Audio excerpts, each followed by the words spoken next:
So I got a question about the RC-600 and its volume controls. Now Tabby contacted me on the channel and said they had a nightmare whilst using different volumes. When they recorded their beatbox sound, it sounded fine, but then when it played back, it sounded really low. But then when they recorded their guitar, the guitar was really low, but then the playback nearly blew the speakers off. So today we're going to be talking about RC-600 volume control. So there's three things to actually think about, and then there's the main out when you talk about volumes. First thing is your instruments, your microphones, your guitars, whatever you've got plugged in. Now with a microphone, it just plugs in and then you adjust the volume, of course, on the device itself. But with a guitar or a keyboard that's got its own sounds, you're going to adjust the output of that, maybe on the guitar, maybe it's got a preamp or a main volume on a synthesizer. Then the second volume to consider is the output of those devices. So it's gone into the RC-600 and then it's coming back out again. So like a through. So therefore there's an output volume which we can control on the RC-600. So think of that as the volume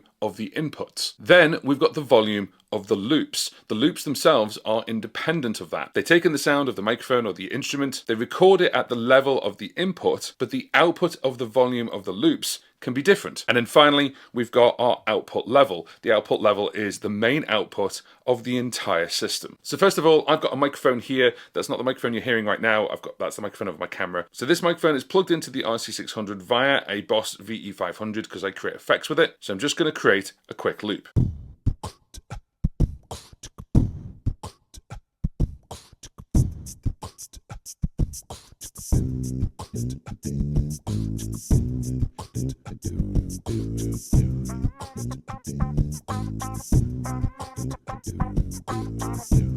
Okay, so I've recorded a quick 3-track loop. Now you notice that when I recorded it in, the sound sounds pretty okay. Like we've got the sound of obviously this microphone right here. Hello, 1 2 2 2. There's a little bit of reverb there as well.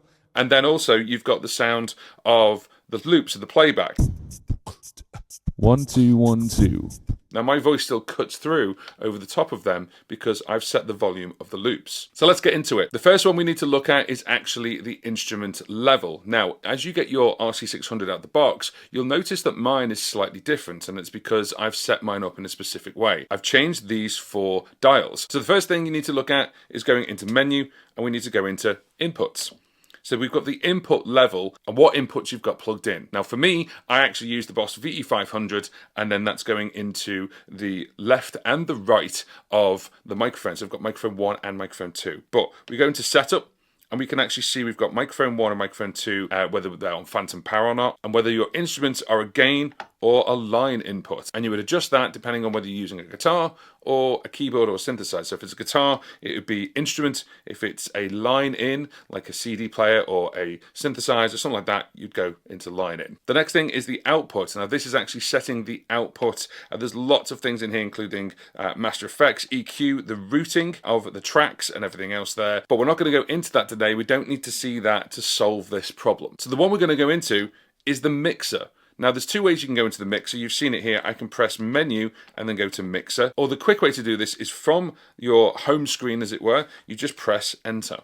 Now I've got the mic set up basically as a stereo because I use the VE500 to go into it. So that's my mic input there, 1 2 1 2 1 2, and I can see the input coming in. Now there's an additional thing for me, which is obviously the volume of the VE500, and that's output. But let's just assume that we've plugged the microphone directly into the RC-600 for this example. So we've got the microphone here, 1 2 1 2 1 2 1 2, and we can obviously extend it and make it go louder if you really want to. And I wouldn't, because of course that would be clipping. I'm talking normally now, I'm not singing really loud. So I normally have it around about 95 to 100. It depends on the venue as well. So it depends on what venue you're in. And then the other one is the instrument. So of course my guitar goes in on instrument 1. And then as I play the guitar, I'll basically set the volume on the guitar itself. And then I will have a look at this. So it's normally set about 100, again, depending on the venue. And I will change it per venue, depending on what it sounds like, whether it's a smaller speaker, whether it's a full PA, and then these 2 will get sort of set. Now I've put mute on, and you can just click to mute each individual one. I've put mutes on all the other ones. I don't use them for my specific setup when it's just me and the vocal and the guitar. And then if you go right across one, you've then got the volume of the loops. So we've got the volume of the loops. So you can see here, they're actually all set to 85. And I've got track 1, 2, 3, 4, and then 5 and 6. They're all set to 85. The reason for this is because I don't want the loops to be louder than me. So for example, track 1, if I press it, there it is. Here's track 2, which is the bass. Let's play the radio sound. Now I can play around with the sounds. So let's increase the drums. Let's increase the bass. And let's increase the radio effect. And we'll just stop that. Now, I don't have it set really, really high. As you can see, I have them set to about 85. Now, if you want to, depending on obviously whether you're using a specific memory, you might want one on a specific volume. It depends on what you need, but you can very easily adjust the tracks here. Now, if you go across one and you don't see this, it's because you're not on the latest version of the firmware. This is version 1.4. This came in version 1.3. So if you don't see this, you must be on version 1.2 or below. So definitely upgrade your RC-600, and I've got a video on how to do that, and I'll put that in the cards now. Then when you go across, you're actually going to find main out, and then you've also got sub outs if you use them, and then you've got loop out. So the loops are actually set to 85, but the loop out, think of it as the main volume control for all the loops together. And this is why I use an expression pedal, which is just out of shot here, it's just here. And if I just press and play them all, I can control the volume of the loops with the expression pedal. Again, I've got a video on how to do that as well. And I set that to a maximum of 95. So as you can see, when I do the main out, the sub out, it's all going out to the same place because we're just doing a stereo out right now.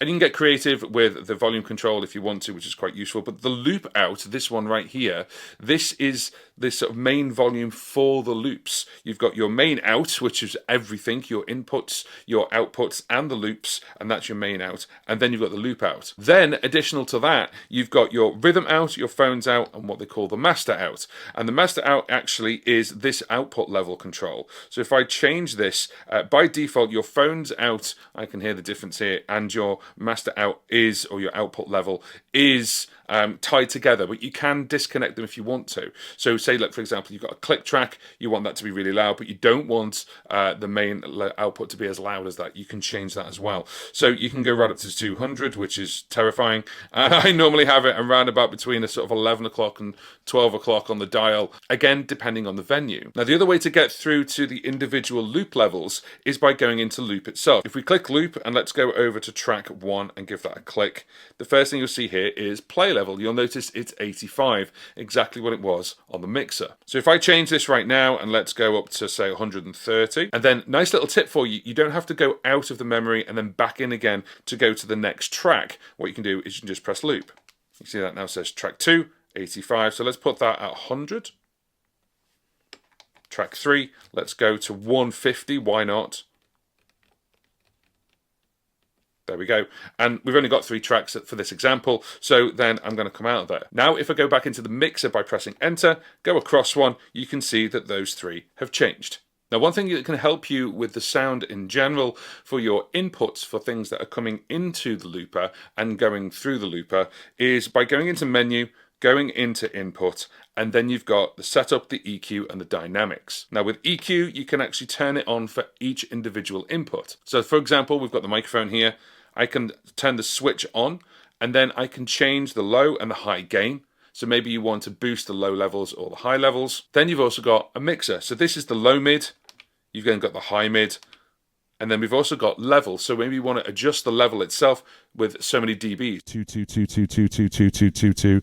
Maybe you've got a really quiet microphone, or you've got something that is too loud and you want to turn it down a little bit. Then you've got a high and a low cut as well. You can see there's multiple pages just for the input, but you need to make sure that that switch is switched on. Coming back a page, as you can see, you've got mic, instruments, left and right. Depending on how you've got it set up, you can EQ technically every input. And the last bit of this is dynamics. We have a compressor and a noise suppressor. Now the compressor will do exactly what a compressor is meant to do. It will squeeze the sound to make it a little bit tighter, depending on obviously what's going on there. But then you've also got a noise suppressor as well. Noise suppressor is basically just taking out the background noise when it goes below a certain threshold. So for example, if I turn this completely right down to 0, you might hear a little bit of a hiss there in the background. You might have just heard an email come through as it went ding. So I normally have this set as it's defaulted, set to about 40. And what that does is it just suppresses the sound. The downside of this is if you've got things that are coming in from, say, a guitar, you want a really long tail, it might cut that tail off, certainly on the instrument side, so make sure you play around with that and get that correct. Additional to all of that, when we go into output, you've got an EQ for the main and the subs, so you could EQ the output as well, and then you can also go to where there's master effects. We've got a slight little reverb here.